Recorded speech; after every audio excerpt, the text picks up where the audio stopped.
Buy you furs and diamond bracelets, make you look just like a queen.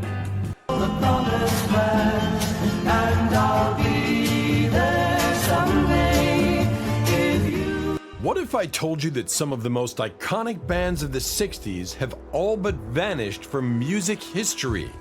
Today, we're unearthing the sounds of forgotten legends that once ruled the airwaves. Number 1. The Archies. Imagine topping the charts without ever performing live. Sounds impossible, right? Not for the Archies. Yes, those Archies. The ones in the comic books, the cartoons, and then, in 1969, the band, whose sticky sweet hit Sugar Sugar is the defining tune of the bubblegum pop genre.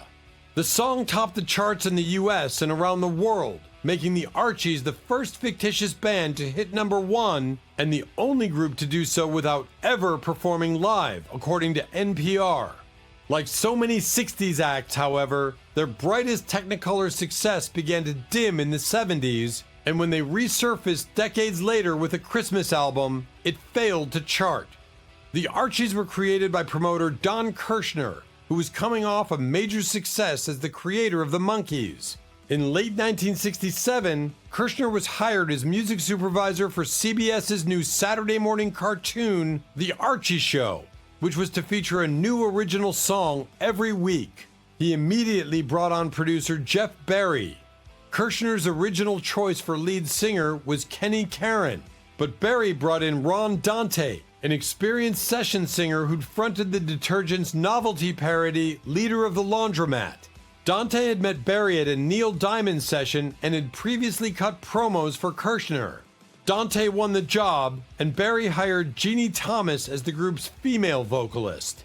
When the TV show debuted, it was a hit, and the first Archies single, Bang Shang-a-Lang, nearly made the top 20 in late 1968. Number 2. The Kingsmen. One hit song, but its influence? Massive. Let's dive in. You may not recall this ever-gigging party band by name, but you certainly know their indiscernible yet ever-listenable smash hit, Louie Louie, a Richard, not Chuck, Berry cover. After hitting the airwaves in 1963, the song, which is required learning material for every garage rock band, maintains a presence on classic rock and oldies radio stations to this day. The Kingsmen and Louie Louie are true legends of rock and roll music. Worldwide, scores of millions of people recognize the opening strains of the hit song Louie Louie the instant they hear them. People of all ages and backgrounds break into smiles the moment that primal riff first tickles their ears. On a multitude of levels, Louie Louie has embedded itself deep within our collective consciousness and has become a permanent element of our culture.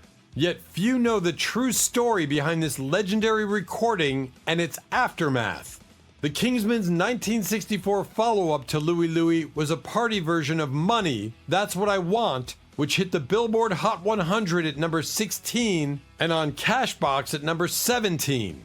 Then came Little Latin Lupe Lu, peaking on Billboard at number 46 and Cashbox at number 49.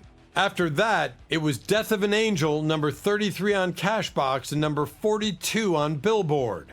In 1966, the Kingsmen continued to hit the charts with Killer Joe reaching number 77 on Billboard and number 81 on Cashbox. Their original recording of Louie Louie was re-released as Louie Louie 64, 65, 66 and re-entered the Billboard, Cashbox, and Record World charts. They also released a promotional item, a picture sleeve-clad potato chip ad jingle 45 titled The Crunch, their only picture sleeve single which did not chart. In 1967, they made the charts for the last time with Bo Diddley Bach, reaching number 128 on Billboard. And in July, founding member Lynn Easton left the group. Number 3. Dave Clark 5. Could they really have been bigger than the Beatles, even for a moment? While not known as the quintessential British invasion group, the The Dave Clark Five appeared 18 times on The Ed Sullivan Show and sold 100 million records. Oh, and their #1 single, Glad All Over, knocked out I Wanna Hold Your Hand by those 4 mop tops from Liverpool. For a very brief time in 1964, it seemed that the biggest challenger to the Beatles phenomenon was the Dave Clark Five. From the Tottenham area of London, the quintet had the fortune to knock I Wanna Hold Your Hand off the top of the British music charts with Glad All Over, and were championed for about 15 minutes by the British press as the Beatles' most serious threat. They were the first British invasion band to break in a big way in the States after the Beatles, though the Rolling Stones and others quickly supplanted the DC-5 as the Fab Four's most serious rivals. The Dave Clark Five reached the top 40 17 times between 1964 and 1967 with memorable hits like Glad All Over, Bits and Pieces, Because, and a remake of Bobby Days Over and Over, as well as making more appearances on The Ed Sullivan Show than any other English act.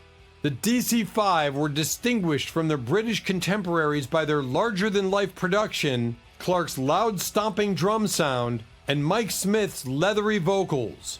Though accused by detractors of lacking finesse and hipness, they had a solid ear for melodies and harmonies and wrote much of their early material, the best of which endured quite well.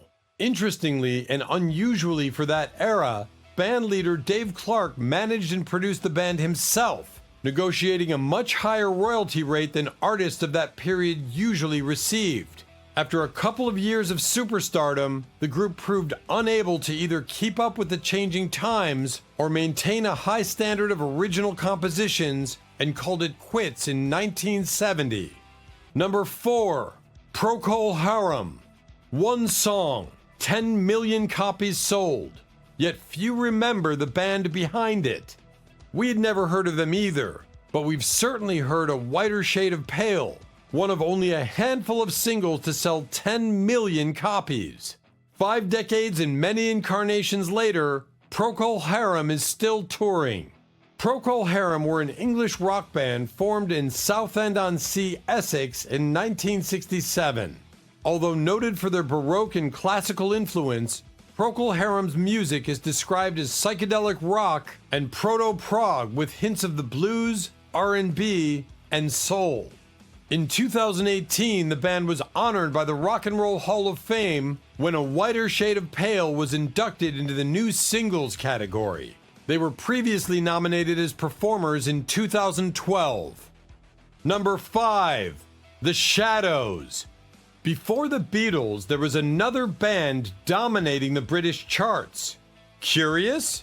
The group, more known as the backing band to Cliff Richard, England's answer to Elvis, were successful in their own right, charting 4 #1 EPs. Their instrumental single, Apache, spent 5 weeks at #1 and had bedroom guitarists around the world trying to master their surf rock licks. The Shadows, originally known as the Drifters between 1958 and 1959, were an English instrumental rock group who dominated the British popular music charts in the pre-Beatles era from the late 1950s to the early 1960s. The group's trademark was the smooth, twangy sound produced by lead guitarist Marvin's lavish use of the tremolo arm of his Fender Stratocaster, an effect that could be made to sound either lyrical or sinister. As the primitive charm of the skiffle era faded, the Shadows showed a generation of embryonic British rockers what to do. Thousands learned to play guitar by imitating the Shadows' hits, which included Apache, FBI, and Wonderful Land. Many went on to buy their own Stratocasters as the British beat boom took off. The era of the Beatles and the Rolling Stones made the Shadows' music obsolete, and the group officially disbanded in 1968. Number 6, The Youngbloods. Could a folk rock band survive the changing tides of the 60s? Many a 50s coffeehouse act withered and died in the next decade. But this folk-rooted rock trio came into their own, first as a house band at New York's Cafe A Go-Go, then as a mainstream act with the Billboard hit Get Together. The Youngbloods could not be considered a major 60s band, but they were capable of offering some mighty pleasurable folk rock in the late 60s and produced a few great tunes along the way. One of the better groups to emerge from the East Coast in the mid-60s, they would temper their blues and jug band influences with gentle California psychedelia, particularly after they moved to the San Francisco Bay Area. While Young was always the focal point of the band, their first two albums also had songwriting contributions from guitarist Jerry Corbett. Produced by Felix Papalidari, who also worked with Cream, these records, The Youngbloods and Earth Music, were engaging and mature, if inconsistent, folk rock. Corbett's Grizzly Bear was a small hit, as was Get Together, a Dino Valenti song that had previously been recorded by Jefferson Airplane.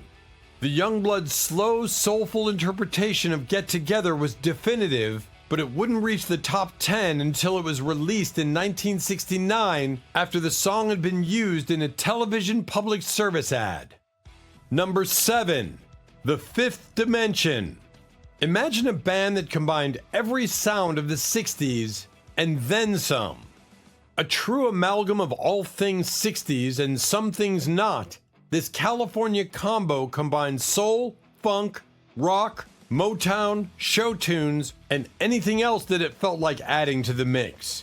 In 1969, the Fifth Dimension released Aquarius, the #1 single that would become the signature song for the wildly popular counterculture musical Hair. Formed as the Versatiles in late 1965, the group changed its name to the Fifth Dimension by 1966. The 5 original members were Lamont McLemore, Marilyn McCoo, Florence LaRue, Ronald Townsend, and Billy Davis Jr. Their earliest recordings were on the Soul City record label, which was started by recording artist Johnny Rivers. The group later recorded for Bell Arista Records, ABC Records, and Motown Records. Number 8. Manfred Man. Ever heard of a band that was just as much about brains as beats? Manfred Man was an English blues rock band named after their keyboardist. The London-based group had a string of hits in the 1960s, including 3 that went #1 on the UK charts: 1964's Do-Wah Diddy Diddy, 1966's Pretty Flamingo, and 1968's The Mighty Quinn, which was penned by Bob Dylan. An R&B band that only played pop to get on the charts, Manfred Man ranked among the most adept British invasion acts in both styles. The fact that their range encompassed jazz as well as rhythm and blues, coupled with some elements of their appearance and presentation, co-founder keyboardist Manfred Mann's bearded, bespectacled presence, also made the Manfreds more of a thinking person's band than a cute, cuddly outfit like the Beatles or sexual provocateurs in the manner of the Rolling Stones. Yet, their approach to R&B was as valid as that of the Stones, equally compelling and often more sophisticated. They charted an impressive number of singles from 1964 through 1969 and developed a large, loyal international fandom that lingers to this day. Number 9. The Rascals. They had the hits, but did they get the recognition they deserved? As successful as it was under the radar, New Jersey's The Rascals had multiple hit singles, including the infectious #1 hits Good Lovin' and Groovin', before breaking up in the 1970s. A 2013 reunion run on Broadway produced by superfan Steven Van Zandt of the E Street Band and The Sopranos reminded the world of the Rascals, and we're here to do the same. The Rascals were widely regarded as the finest blue-eyed soul group of the 1960s, a statement that's accurate without fully defining their importance or the breadth of their abilities. At their best, the Rascals fused the soulful passion of R&B, the tough, swaggering sound of garage rock, the chops of a top-notch show band, and a sense of musical adventure that borrowed from pop, jazz, funk, gospel, and world music. Beginning as the Young Rascals, they were a band of brash upstarts from the East Coast who on their debut album merged rock and soul with a skill and feel that was revolutionary. And with 1967's Groovin', they expanded their range to embrace psychedelia and arty pop. As the group's music became more mature and exploratory, the name the Young Rascals became a thorn in their side, and in April 1968, they issued the single A Beautiful Morning, an artfully arranged exercise in soulful pop that was their first record credited to the Rascals, which would be their moniker from then on. Number 10, Hermans Hermits. Buy you furs and diamond bracelets, make you look just like a queen. Very carefully, closer now, and you will see what I mean. What happens when a British invasion band flies under the radar? With 7 albums, 3 films, and 2 #1 Billboard hits, Mrs. Brown, You've Got a Lovely Daughter, and I'm Henry VIII, I Am, Hermans Hermits was quintessentially 60s. Led by former soap opera actor Peter Noone, the Manchester, England-born rock quartet who, on the heels of Beatlemania, made a big splash on the American charts as part of the British invasion. Harvey Lisberg discovered them and signed on as their manager. He sent a plane ticket to London record producer Mickey Most so that he could fly to see the band play in Bolton. Most, already successful with the Animals, became the group's producer and controlled the band's output. He emphasized a simple and non-threatening, clean-cut image. And while they've drifted into relative obscurity when you consider the other bands in that group, the Rolling Stones, the Who, and the Kinks to name a few, the Hermans are actually still around and touring. The proof's in their vintage website. Number 11, Blood, Sweat, and Tears. Spin to drop all your troubles by the riverside. Imagine a band so experimental they redefined the sound of a generation. This experimental Canadian collective had a revolving door of members that included players from, among other bands, The Blues Project and Frank Zappa's The Mothers of Invention. The experiment worked, and the group's second album, 1968's eponymously named Blood, Sweat, and Tears, won the Grammy for Album of the Year. The following decade saw as much success, but the group hasn't released a studio record since 1980. BS&T has gone through numerous iterations with varying personnel and has encompassed a wide range of musical styles. Their sound has merged rock, pop, and R&B soul music with big band jazz. Number 12, The Searchers.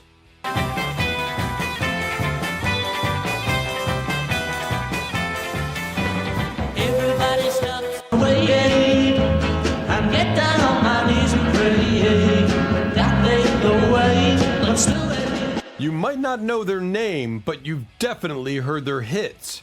Another massively successful band you've heard but not heard of, The Searchers rose from Liverpool's skiffle ashes and helped lead the British invasion with hits like Hippie Hippie Shake and Love Potion No. 9. A 2019 tour finally retired the band, which lives on somewhat via Facebook. Never ever known a girl so lovely, sweet enough to want to eat. The Searchers are an English mercy beat group who emerged during the British invasion of the 1960s. The band's hits include a remake of the Drifters' 1961 hit Sweets for My Sweet, Sugar and Spice, written by their producer Tony Hatch, remakes of Jackie DeShannon's Needles and Pins and When You Walk in the Room, a cover of the Orlons' Don't Throw Your Love Away, and a cover of the Clovers' Love Potion No. 9. With the Swinging Blue Jeans, the Searchers tied for being the second group from Liverpool after the Beatles to have a hit in the US when their Needles and Pins and the Swinging Blue Jeans' Hippie Hippie Shake both reached the Hot 100 on March 7th, 1964. Number 13, the Marcels.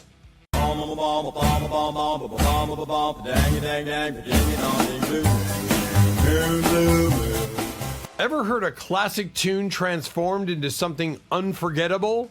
This group did just that.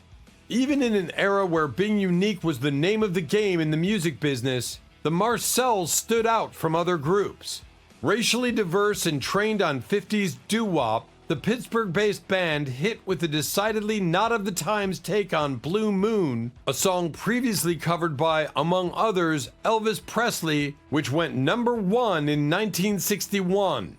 One of the best vocal groups of all time, the Marcels produced more good recordings in their tragically short career than many groups did in their long careers. The Marcels were an R&B group that formed in Pittsburgh, Pennsylvania in 1959. Unusual for the time was the fact that it was a racially integrated group, 2 of its members being white and 3 black. Now I'm no longer alone without a dream in my heart. The group had its biggest hit with the 1961 doo-wop classic Blue Moon, originally written for the 1930 film Manhattan Melodrama, but with a decidedly up-tempo doo-wop style. It sold more than 1 million copies, earned the group a gold record, and became such a classic that it is featured in the Rock and Roll Hall of Fame's 500 songs that shaped rock and roll. They had further hits, though not on the scale of Blue Moon, with Heartaches, number 7 on the Billboard Hot 100 chart, and the catchy novelty song Friendly Lone. Number 14, Jan and Dean. As a pretty little flower bed of white gardenias.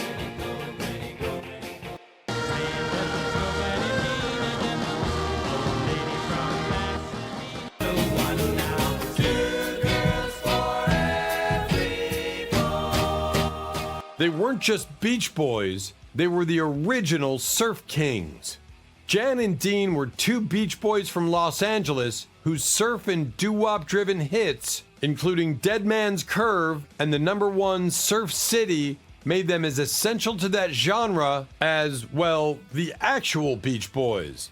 It's almost too easy to underestimate the importance of Jan and Dean in the history of rock and roll and its evolution into rock. The mere mention of their name today evokes images of suntanned California teens dancing and surfing on the beaches of Malibu.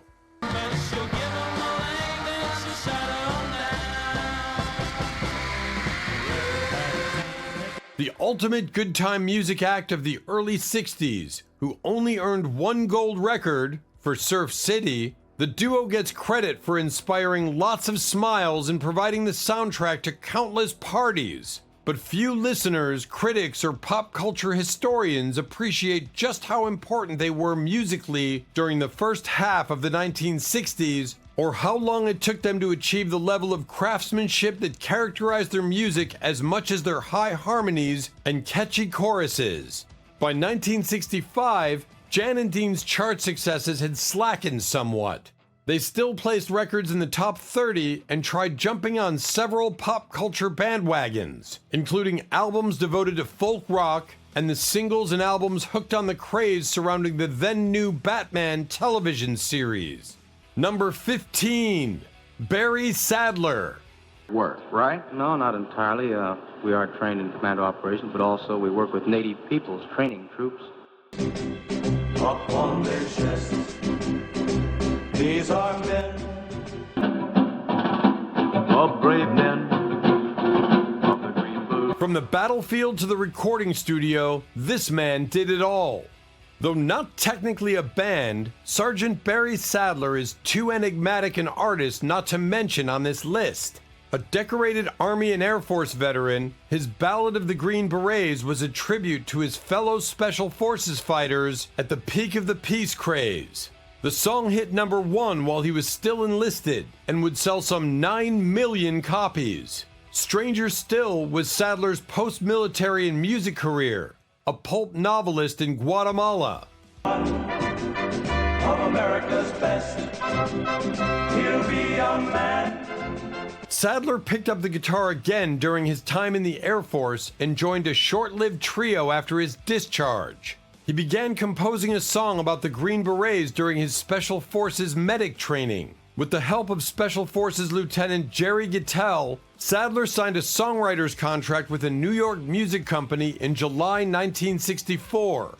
He worked on the Green Beret song in Vietnam and after recuperating from his wounds at Fort Bragg. Number 16, Sam the Sham and the Pharaohs.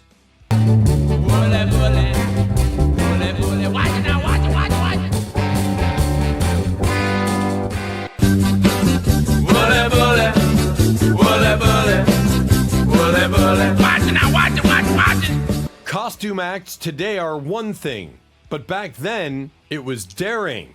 Frontman Domingo Samudio's costume act would never fly today, yet the band's biggest hit still plays. Wooly Bully spent 18 weeks on the Billboard 100, and today is as synonymous with classic good time garage rock as any other party hit on this list. Sam the Sham and the Pharaohs were a 60s Tex-Mex rock and roll band. The group was formed by lead singer Domingo Sam Samudio in 1961 in Dallas, Texas, USA.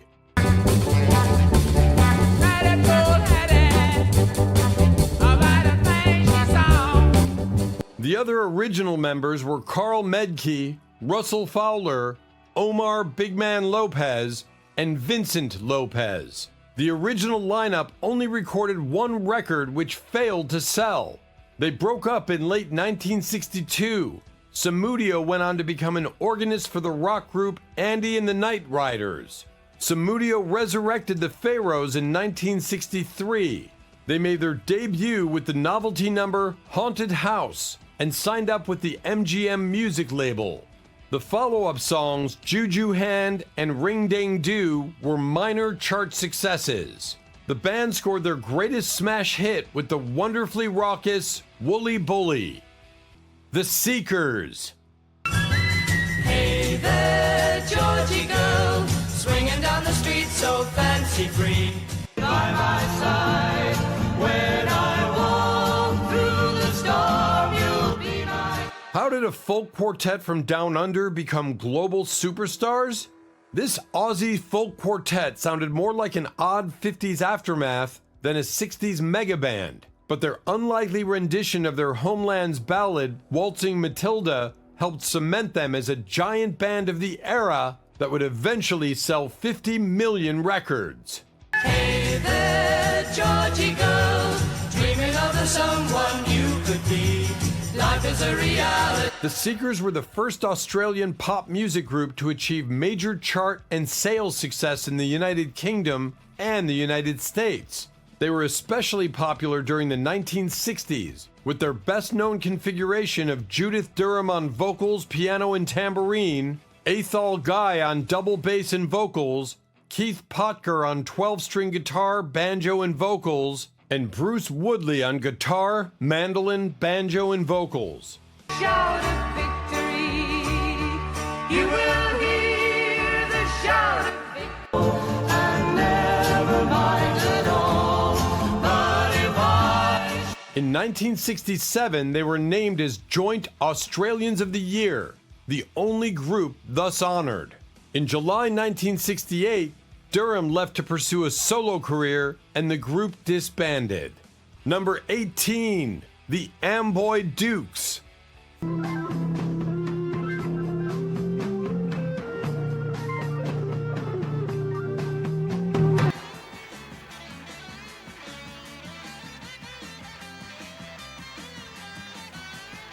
From garage bands to psychedelic legends, this group had it all. Few would call Ted Nugent a hippie. He is a pro-gun hunting enthusiast who has said no to drugs and alcohol his entire life, after all. But the Nuge first found success as the lead guitarist in this Detroit-based psychedelic band all the same. Though maybe not a household name, Nugent remained proud of his work with the band, whose second studio album, Journey to the Center of Your Mind, had some chart success in 1968 and had this to say at a 2009 reunion. Everyone knows the Amboy Dukes are the ultimate garage band on the planet Earth.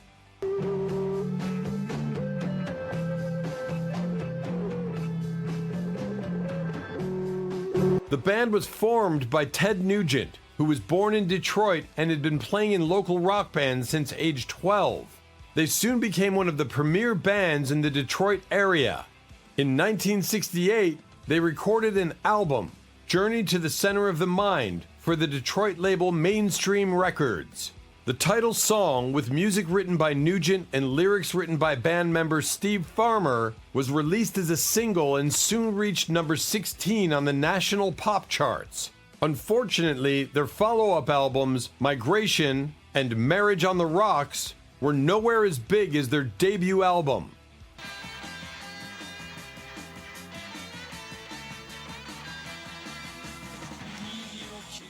After the failure of their last album in 1971, Survival of the Fittest, Nugent disbanded the group.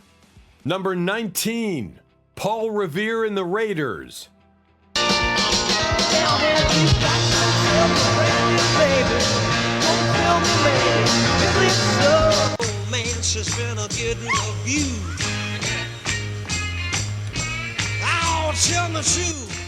What do you get when you mix history with rock?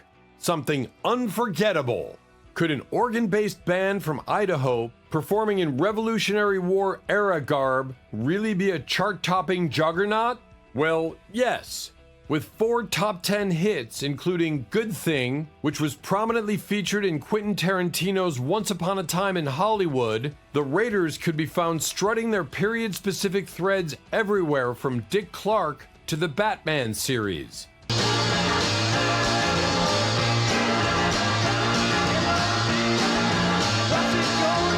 Formed in Boise, Idaho in 1959 by Mark Lindsay and Paul Revere, the group started off as a high-energy garage band that was playing frat parties and college dances in the Midwest. In 1962, the group was given a little song called Louie Louie and recorded it.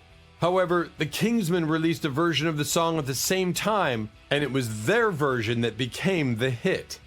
Number 20, The Chambers Brothers.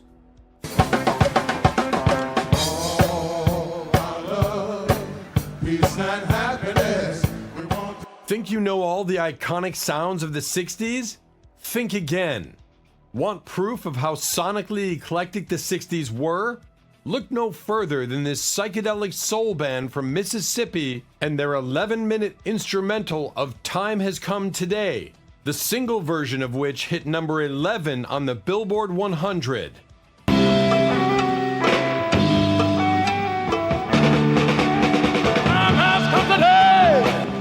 The Chambers Brothers, who actually were all brothers, got their start singing at their local Baptist church in Lee County, Mississippi. In 1952, George Chambers, the oldest brother, returned from a hitch in the army and decided to leave Mississippi for Los Angeles, and his 3 brothers soon joined him. They began building a following in the folk and gospel music circles in Southern California.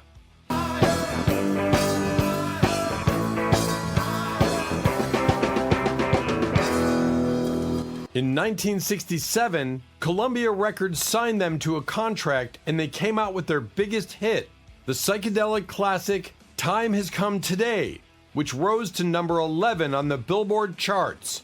They released a few other singles, but few of them even made the top 100. The group disbanded in 1972. 2 years later, they reunited to record the album Unbonded, but it didn't do particularly well either. They did continue to tour, however, and backed up Maria Moldauer on her Gospel Nights album, and even sang the jingle for a TV commercial for Levi's jeans. Thanks for tuning in. If you loved this trip down memory lane, hit that like button and subscribe for more music history deep dives. Drop a comment with your favorite 60s band, and we'll see you in the next video.